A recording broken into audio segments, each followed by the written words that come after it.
Vamos a pasar al caso de dos empresarios andaluces que llevan años desarrollando sus grupos empresariales, dos grupos muy diferentes. Empezamos con Gonzalo Ramírez, del Grupo Gorki. Él nos va a hablar de cómo ha ido construyendo y haciendo crecer un grupo en Málaga, en un momento también tuvo unos años de crecimiento en Madrid. Nos va a hablar tanto de la parte de éxitos como de fracasos, aperturas, cierres, el momento actual y planes para ahora mismo, incluso para este mismo verano. Bueno, yo creo que al final su experiencia os sirve en este caso para saber cómo a través del emprendimiento de diferentes negocios se pueden presentar escenarios muy distintos que obligan a ir modificando el modelo de negocio, incluso a veces en los que es preferible cerrar antes que continuar adelante. Así que, Gonzalo, encantados de tenerte aquí. Me dedico a la hostelería desde muy joven. Primero empecé en Madrid con dos empresas, el Hipódromo y Fernández de la Hoz número 9, que fue una explotación hostelera que yo dirigía. En el año 89 me retiré de la hostelería y me dediqué a la agricultura y ganadería, que sigo dedicándome a ello. Y en el año 92 inicié mi actividad empresarial en Málaga con un local chiquitito que se llamaba Gorki Selección y con un socio al 50% que se llama Luis Higueras, que somos copropietarios los dos de todo el grupo. Desde el año 92 a la fecha, pues hemos tenido muchas circunstancias diferentes de éxitos, fracasos, cambios, remodelaciones, y me gustaría explicar un poquito el porqué. El primer local que aparece, que es este, es Gorki Strachan. Era un local que contaba con 48, era un local doble, tenía 48 metros en un local y 100 y pico en el de al lado. Y en el año 92 abrimos decidiendo que era un riesgo y abrimos con el local de 48 metros cuadrados. Los 100 y pico en plena calle, centro de Málaga, eran almacén. Nos dio miedo, era un concepto nuevo, era un delicatessen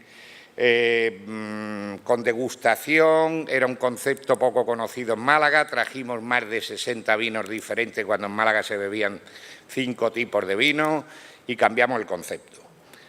Del 92 al 93 tuvo una evolución magnífica, fuimos creciendo en ese mismo local y ampliando, y hoy en la fecha está abierto ese local y es, gracias a Dios, uno de los pulmones de nuestro grupo y el local insignia que el año que viene cumple 25 años. Con el proyecto Gorki Selección iniciamos la expansión en el año 97 con Marbella, que ha durado hasta el 2014.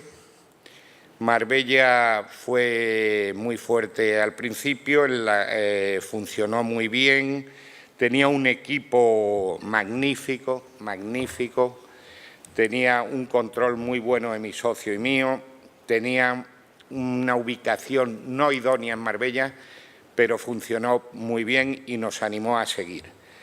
En el 2014 cerramos Marbella por motivos de discrepancia con la propiedad del local, aunque no lo crean, y ruptura del equipo, que para mí era fundamental.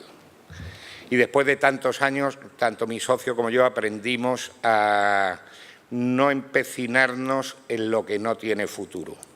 Cuando, por ejemplo, un local tiene una renta que en años buenos se puede admitir, yo creo que en la hostelería en los años 90 y tantos, principios del 2000, un 10% en la renta del local era admisible y al día de hoy creo que un 7% es el máximo que se puede pagar.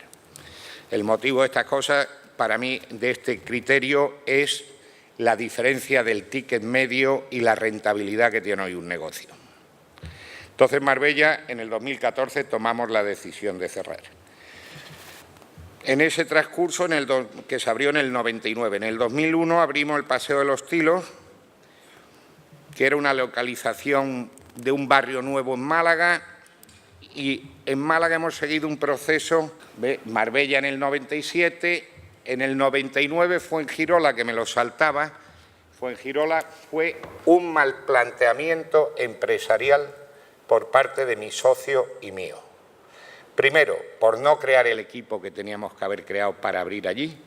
Segundo, por abaratamiento de costo de local, irnos a una zona que no era la idónea, y duró muy poquito, porque Fuengirola en el 2001, se abrió en el 99 y se cerró en el 2001. Al cerrar en el 2001, nosotros hemos seguido una política, razonable o no razonable, de trasladar todo nuestro equipo a otros locales cuando cerrábamos el equipo anterior. Me refiero a cocina, menaje, personal, lo que nos interesaba. Y hemos ido en Grupo Gorki siguiendo una serie de locales por muchas circunstancias diferentes. Paseo de los Tilos estuvo del 2001 al 2005, fue un buen negocio y cerramos en 2005 por una buena negociación sobre el local que teníamos.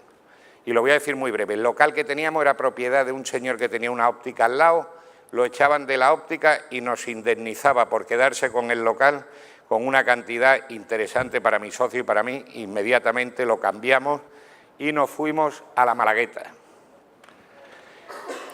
Hay veces que además tienes unas expectativas que tampoco son tan buenas y una operación en un momento para nosotros fue, ya digo que yo hablo a nivel de empresario, fue una operación interesante, el trasladarnos de ahí a la Malagueta. En la Malagueta localizamos un local con una renta baja, era un momento de la Malagueta magnífico porque estaban los juzgados, había mucho abogado y mucho despacho alrededor y tuvimos un tiempo en la Malagueta del 2005 al 2008 muy bueno. En el 2008 ese local de la Malagueta lo transformamos en otro local porque nos fuimos al barrio de Teatinos junto con los juzgados que se habían cambiado de distrito, se había movido y la Malagueta pegó un bajón importante. En Teatinos estuvimos del 2008 al 2011 y en el 2011 nos surgió un proyecto nuevo que se llama Muelle 1, que está en el puerto de Málaga, que nos invitaron 2 veces a participar en el proyecto y no éramos muy partidarios, pero al final nos convencieron y al día de hoy Muelle 1 funciona francamente bien.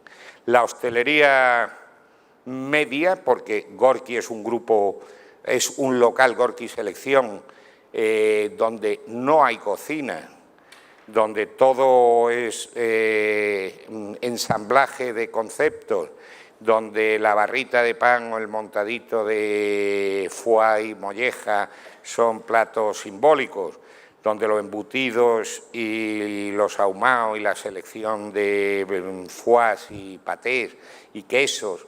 Es decir, es un concepto no de restauración de cocina, sino de picoteo y de un ticket medio entre 14 y, podría decir, y 60 euros. Gorki tuvo una época que vendía caviar a expuertas, pero a expuertas, lo que nadie se creía. Vendíamos más de 80 kilos de caviar al trimestre, lo cual desapareció en el 2007-2008. Gorki vendía en esa fecha 850 jamones al año y en el día de hoy vende 315, 320. Y vendía 100 kilos de salchichón, 100 kilos de chorizo y hoy vende 400 y pico kilos de salchichón y 400 y pico kilos de chorizo. Es decir, hay que ponerse las pilas y reaccionar deprisa, estar atento a la evolución de los negocios y además a las competencias.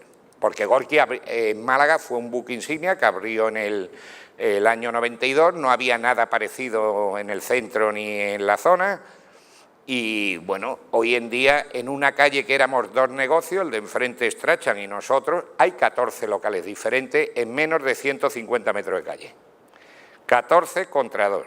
Por lo tanto, la oferta ha cambiado radicalmente y o nos ponemos las pilas y estamos atentos y controlamos y los números los manejamos o si no se nos va. Estaba hablando de Muelle 1, donde fuimos muy reacios a entrar porque no queríamos entrar en centros comerciales.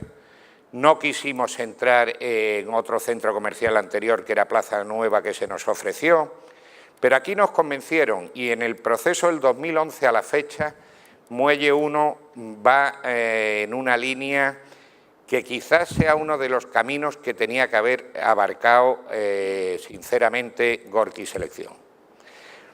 Quizás nos equivocamos mi socio y yo en otras cosas que os voy a contar de expansión por España, y concretamente Sevilla, Córdoba y Madrid, pero ese fue el camino que tomamos y a lo mejor tendríamos que haber tomado otro. Hasta aquí he contado lo que hemos hecho mi socio y yo con Gorki Selección. En el año 2003 aparece un nuevo proyecto de expansión fuera de Málaga, que es Gorki Sevilla, donde mi amigo, presidente de la Academia Andaluza, don Fernando Huidobro, ha sido socio conmigo, porque ahora contaremos qué pasó.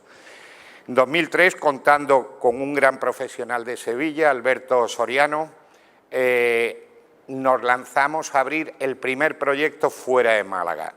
A mí siempre me dio mucho miedo la distancia, la falta de control, el análisis continuo y diario de los locales, pero contábamos con una persona muy particular que había trabajado muchos años en catering conmigo, joven, con ganas.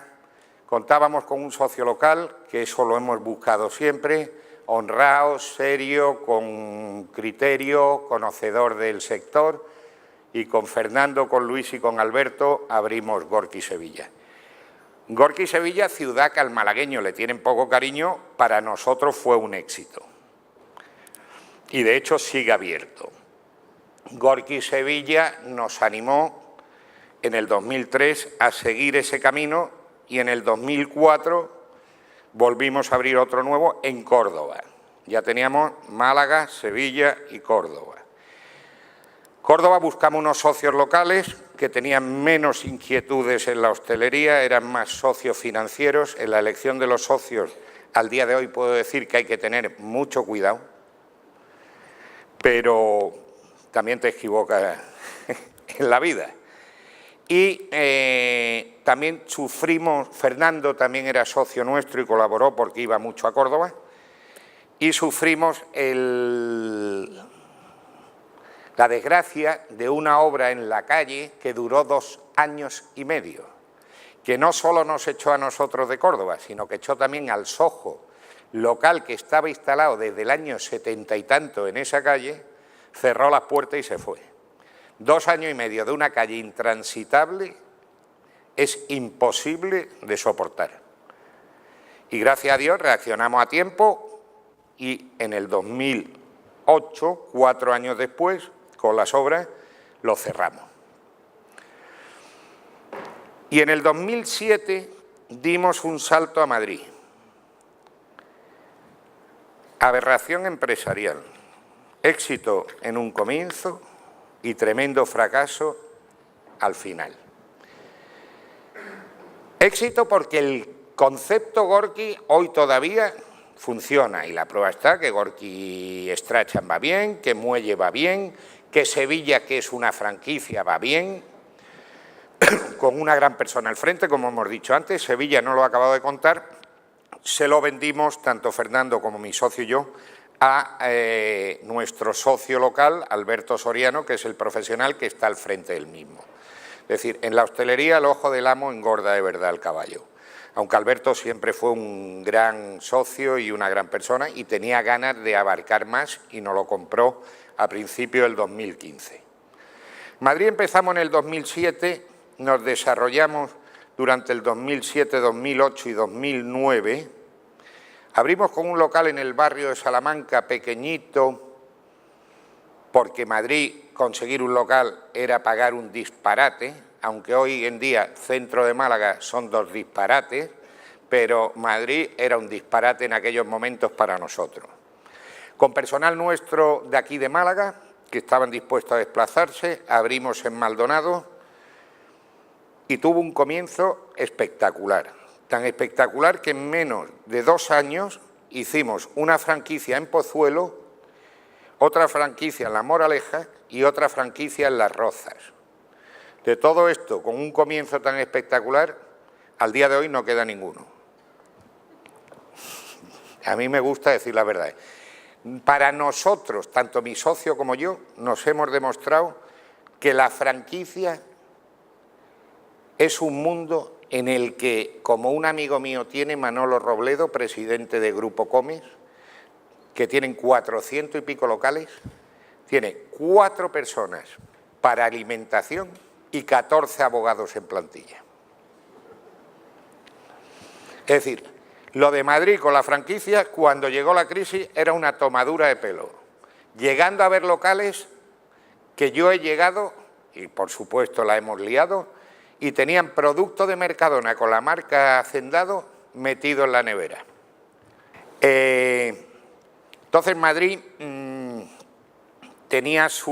tuvo su final malo, todo se convirtió, abrimos 3 propios que iban muy bien, los fuimos vendiendo a franquiciadores y no hemos sabido gestionar la franquicia, no hemos sabido llevar locales a 600 kilómetros, no hemos sabido desarrollar ese concepto. Por lo tanto, en el 2009-2010 tomamos otro enfoque y nos vinimos a Málaga. Abandonamos el mundo de la franquicia, diferente es el caso de Alberto en Sevilla, que empezó en el 2015 con una y ya tiene 2, pero es una persona que ha sido socio nuestro, tremendo trabajador, espectacular persona. Y cambiamos nuestro planteamiento y seguimos unos inicios que comenzamos que fueron la barra. Diferenciar conceptos, es decir, no trabajar solo sobre el Grupo Gorki. Cuando tú tienes un grupo de locales o un grupo de empresas unas empresas que forman un grupo, financieramente y mercantilmente tienen muchas ventajas en negociación con proveedores, en movimientos de personal y rentabilidad de personal, en saber dar a conocer tu producto, puesto que ya tienes otros locales que te sirven de puente y te dan conductividad al cliente. Y en el año 2005, quizás por un capricho mío, mi socio era menos partidario, era más partidario de seguir con el proyecto Gorki. Yo vengo más de cocina y él es economista. A él no le enseñé un tomate que te dice que una manzana, pero de números sabe bastante. Y yo me dedico al tema de alimentación, cartas, proveedores y demás. Entonces, en el 2005 abrimos La Barra. La Barra fue un concepto bistró cervecería que se puso de moda muy cerca de Gorki Strachan, de Gorki Centro, y al día de hoy está funcionando, vamos francamente bien. Intento hacer cocina de mercado, crear cosas nuevas. Todo esto depende siempre mucho de tu personal. He tenido magníficos personales que me han ayudado tremendamente y he tenido, como está el sector de la cocina, después de la crisis, porque yo presumo de que mis empleados de los Gorkis y de La Barra en los años de bonanza ganaban más sueldo que un director de un banco de Calle Lario. Ellos tenían gratificación y ganaban más sueldo que un director de un banco de Calle Lario. Llegó la crisis y el sueldo se quedó en lo que ponía en la nómina y un poquito más. Y adaptarse a eso tanto a ellos como a los empresarios era muy difícil. Y seguir un mes y otro mes cuando está acostumbrado a cobrar, por ejemplo, 2,5, cobrar 1,6, pues a la familia le molesta, a él le incomoda, la ha invertido en una casa, tiene una hipoteca, tiene un préstamo en un coche y ahí hubo un momento muy duro para Grupo Gorki y para la plantilla de Grupo Gorki. Pero bueno, seguimos creciendo, seguimos pensando que la hostelería era nuestro negocio, seguimos queriendo esta profesión y después de La Barra, ya exterior toda Gorki, en el 2009 se nos hizo una propuesta para mí muy interesante que fue el Club Náutico del Candao. Complejo que nos hacía pensar en muchas cosas a la vez, no era ya un restaurante, una línea de restaurante, era un edificio con capacidad para catering. Yo vengo del mundo del catering, yo dirigí durante 5 años el hipódromo de la Zarzuela y verdaderamente sé lo que son los números del catering. tiene una rentabilidad muy diferente a la hostelería de diario. Cuando tú recibas a los clientes sabes lo que vas a ganar, y si eres organizado y sabes programar tu empresa, vas por otro camino. Y en el 2009 iniciamos el candado. El candado al día de hoy, después de 8 años, puedo decir que en este año hay 60 y tantas bodas, 30 y tantos eventos de otro tipo, hemos dado más de 20 primeras comuniones, tiene una ubicación a mi gusto única. Y después lo que estamos hablando, en el año 2009, cuando decidimos abrir el candado, me fui a Madrid a buscar a un jefe de cocina, voy a hablar de esto por la importancia que tienen estas cosas, y contraté a una persona que me acompañó a unas ponencias que hicimos en el Basque Culinari en el mes de marzo sobre la cocina malagueña. Me traje a un cocinero que llevaba 17 años con mi hermano Ramón. Es decir, era mi hermano pequeño. Y al día de hoy, después ya he dicho de los años que llevamos, para mí es un lujo de sitio y espero poder renovar, que estamos en negociaciones para otros 10 años más. En el 2011 abrimos un local muy curioso. Abrimos frente a Gorki Strachan, surge un local, nos convencen que no se ponga otro, que para qué la competencia, y picamos, tanto mi socio y yo, e invertimos. Yo tenía la intención de hacer un italiano, pero no un italiano de pizza y... Perdón, no quiero molestar a nadie que se dedica al mundo de las pizzas, quería hacer un italiano de alta cocina italiana. Y en el 2011 decoramos Pastrani, abrimos Pastrani, nos dan en el segundo año el premio a Mejor Italiano de Málaga, tengo un lujo de cocinero y de platos, todo el mundo me dice, pero tengo un amigo, abogado, que fui con él el día del estreno y me dijo, oye, bonito negocio, buena comida, pero no te auguro ningún buen futuro en Málaga. El italiano en Málaga es para fuente de pasta delante de la mesa y pizza para compartir la familia. Nadie concibe esas alcachofas con foie a la plancha y huevo escalfado. Nadie concibe esa pasta con bogavante y no sé. Pues ese fue nuestro empeño en hacer un gran restaurante que duró del 2011 al 2014. Todos los años me llamaban para darme un premio. Fui hasta Madrid a recoger un premio de unos proveedores italianos y cada vez que me daban el premio me entraba más mala uva porque más dinero perdía y más torpe era que no cerraba.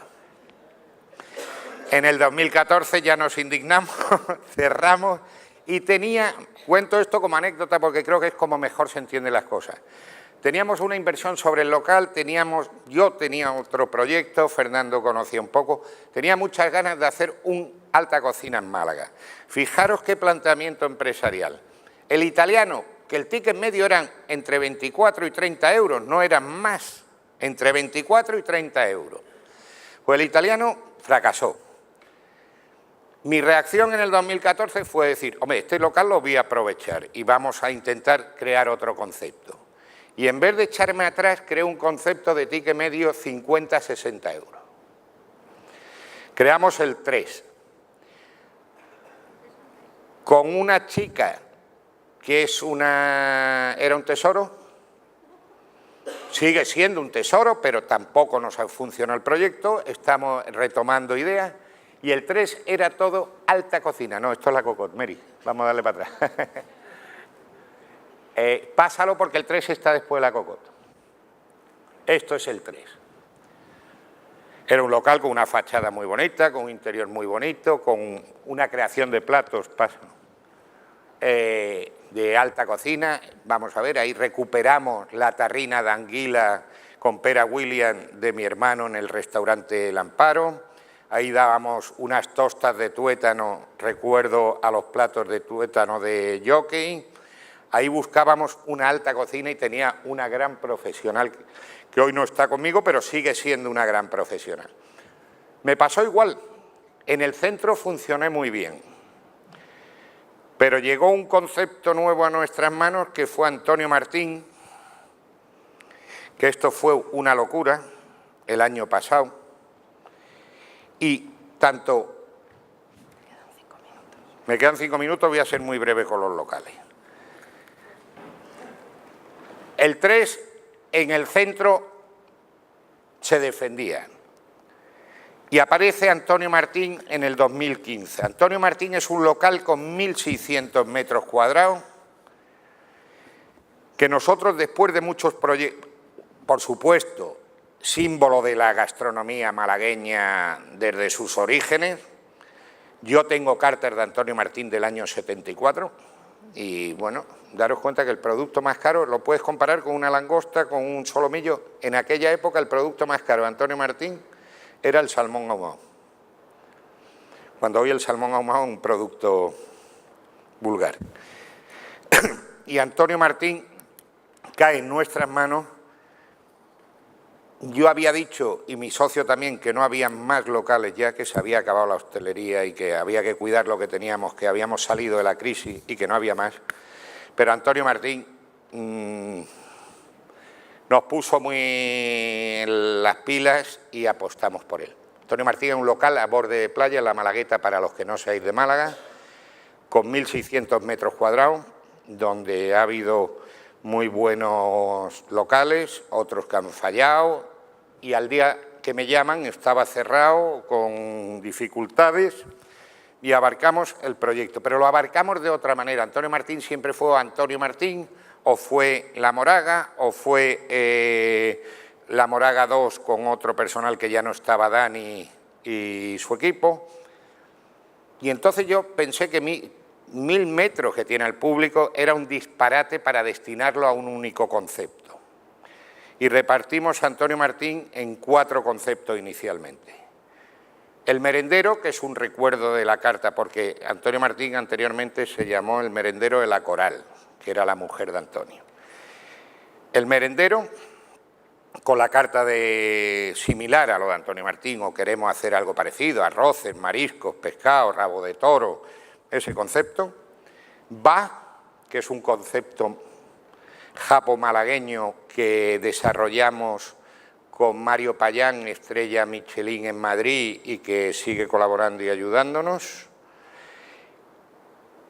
El 3, que lo cambiamos del centro de Málaga por el costo de local y demás a Antonio Martín. Y eventos y salones. Llevamos 1 año y 2 meses y la verdad estamos contentos. Estamos muy contentos. Después, cosas futuras, solo espero y casi prometo que solo voy a desarrollar en Antonio Martín. Y ahora voy a hablar de 2 temas. La contraseña es una cosa futura que va a aparecer en Antonio Martín. Todavía tengo bastante disponibilidad en Antonio Martín con los 1.600 metros cuadrados para crear un par de conceptos más. Entonces, ahora vamos a pasar a un mundo que hemos tocado también, la empresa Grupo Gorki, que es el mundo de los museos. Nosotros tuvimos el CAC aquí en Málaga y el Thyssen. El CAC en el año 2011 al 2013 y el Thyssen del 2012 al 2016, final del 2015. Muy bonito, muy melancólico, muy tal, pero eso es un negocio para una familia. Cuando no hemos salido del Thyssen se han quedado una cocinera nuestra y su pareja y les salen los números. Y otro negocio que afrontamos, que también fue para llorar, fueron los Gin Tonic. Nosotros creamos un grupo de Gin Tonic. Se nos buscó a nosotros particularmente por parte de los fundadores del Gin Tonic como empresa de gestión. Llegamos a avanzar muy deprisa. Tuvimos en Málaga, pasa María, creo que está. Tuvimos en Málaga 3 Gin Tonic. Sánchez de Lara, que fue el primero, donde entramos en sociedad con ellos, y en menos de 1 año abrimos Malagueta y Marbella. El negocio funcionaba tanto que llegamos a abrir uno en Madrid con franquicia de un señor que los conoció y demás. Por lo tanto, yo quiero hacer una reflexión dentro de lo que es mi mundo, mi vida empresarial en Grupo Gorki. Antes de crecer en el negocio hostelero hay que definir. Definir uno mismo y el negocio. ¿De qué es uno capaz? Después de definirse, hay que marcar esos objetivos. Yo soy capaz de llevar muy bien a un equipo de cocina con 60 personas, con no sé qué, muy bien. O yo soy capaz de dedicarme a la noche, muy bien. Yo soy incapaz de dedicarme a la noche. Otros son capaces de dedicarse a la noche. Que hay que marcarse los objetivos. Hay que pensar los recursos externos, propios o con socios. Pero hay que definirlo, y de esto hubo un caso en la Universidad de San Telmo de aquí de Málaga, sobre el Grupo Gorki, donde se analizaba qué era mejor. Mejor muchas veces no es ni una cosa ni otra, son las personas, son los momentos, son las situaciones. Hay que buscar los objetivos, los recursos y hacer una planificación seria y controlada, sabiendo con qué equipo cuentas, con qué objetivo vas, qué concepto vas a desarrollar. Yo cuando hacéis esas preguntas, que vengo de un mundo, mi hermano fue 2 estrellas Michelin, a Dani lo conozco mucho, a Ángel lo conozco mucho, a gente de Estrella de Madrid, del País Vasco, conozco mucho porque llevo en esto desde los 19 años. Gente tocada con una varita, hay muy pocas. Y claro, esos que han salido antes están tocados con varita. Después, ¿cuánto hay que queremos o que quieren? Yo no soy cocinero profesional, sí elaboro, hago mis cartas y desarrollo mis platos. Pero, ¿cuántos hay tocado con esa varita? ¿Y cuántos de esa varita han llegado a un punto que se tiran por la ventana? Entonces, es muy difícil. El mundo de la restauración no es solo el de las estrellas Michelin y los grandes famosos. Y hay que estar preparado para soportar, cuando diversificas, creas y no sé qué, soportar la volatilidad de este sector. ¿Qué quiero decir con esto? De estar solo en una calle a tener 14 locales en la misma calle. De que hubiera cola en la puerta de Gorki, que eso Fernando y el otro, lo habéis visto, los malagueños, pero cola de decir, no, yo espero. Claro, con 14 locales, ¿quién va a esperar? Lo que nos sobra es metros cuadrados a todos los hosteleros para el público que llega al centro de Málaga. Entonces, hay que estar preparados para soportar esa volatilidad y tomar decisiones rápidas. Y asumir la necesaria y rápida reacción. Una vez dicho esto, el paradigma de los negocios a distancia, digo que la hostelería, el ojo del amo, engorda el caballo y que hay que estar muy encima. La complejidad y naturaleza del mundo de la franquicia, en el caso Luis Higuera, Gonzalo Ramírez, Luis Higuera, ineptos, corazón roto, vamos, ineptos, lo más malo que podía ver en el mercado. Y para mí, y lo aprendí, la avaricia rompe el saco. Es decir, te puede ir muy bien, pero tienes que saber frenar a tiempo e invertir en donde hay que invertir y concretar y acabar. Por eso os digo que espero que de Antonio Martín los 1.600 metros se ocupen 1.200, pero de ahí no saque los pies ya más a otros locales. Muchas gracias a todos.